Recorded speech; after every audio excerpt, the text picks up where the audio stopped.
Hey everyone, welcome back to my channel. So today is going to be a really short video. I just wanted to show you guys our travel fund. So this is actually real money. It's not prop money. So this is basically stuff that basically my fiance Jay, if he basically like gets money out of the ATM or something like that, anything that's left over, he'll stick in there.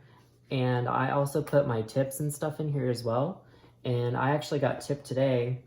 So I actually wanted to show you guys.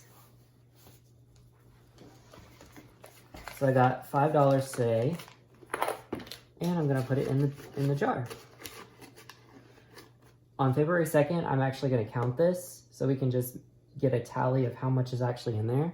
And I'm also gonna do some cash stuffing for my paycheck on February 2nd.